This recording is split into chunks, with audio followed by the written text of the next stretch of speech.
날씨엔 시간입니다. 민족 최대의 명절 설. 하지만 설이 끝나면 각종 매스컴을 장식하는 단어가 있습니다. 바로 명절 증후군인데요. 단순한 스트레스가 아닌 육체적, 정식적 질병과 심지어 이혼으로까지 이어지는 명절 증후군.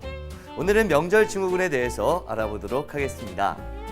자, 이 명절 증후군이란 명절 때 받는 스트레스로 정신적 또는 육체적 증상을 겪는 것을 말합니다.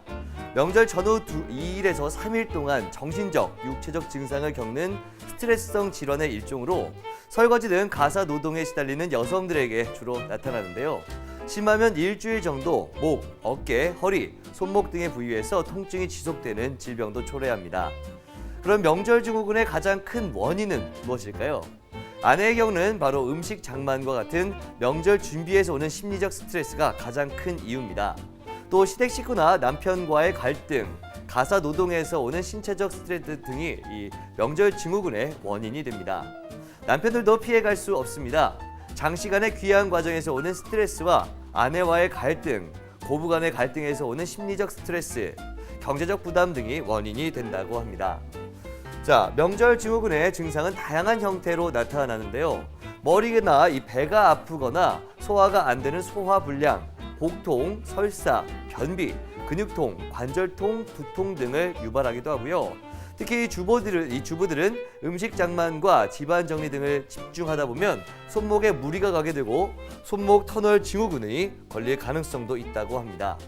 이런 신체적 외상뿐만 아니라 압박감, 우울, 짜증, 무기력, 배신감, 심한 감정 기복 등과 같은 심리적 증상이 있는데요. 심한 경우 명절을 전후해서 남편 얼굴만 봐도 울화가 치밀고 자꾸 신경질을 부리게 되는 경우도 있다고 합니다. 남편들의 경우 장시간 운전으로 겪는 근육통도 명절 증후군의 범주에 포함이 되는데요. 장시간 운전은 이 허리와 발목, 무릎 근육을 긴장시켜서 통증과 피로를 유발한다고 합니다. 이런 명절 증후군을 해결하기 위해서는 일단 스트레칭을 자주 하는 것이 좋습니다. 목, 등, 허리, 손목 등에서 느껴지는 근육통은 빠른 시간 내에 풀어줘야 악화되지 않는데요.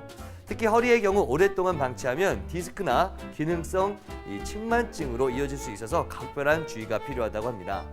또 스트레스로 인해서 음식을 폭식하거나 과식하는 경우가 많은데요. 적당한 음식 섭취와 함께 소화를 방해하는 기름진 음식은 되도록 피하는 게 좋다고 합니다. 정신적 스트레스를 줄이기 위해서는 가사 분담을 통해 쉬는 시간을 주고 대화를 통해 함께 스트레스를 푸는 것이 좋다고 합니다. 지금까지 명절 증후군에 대해서 알아봤는데요.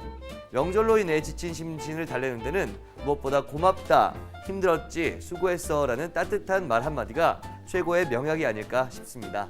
지금까지 이런 날씨인이었습니다.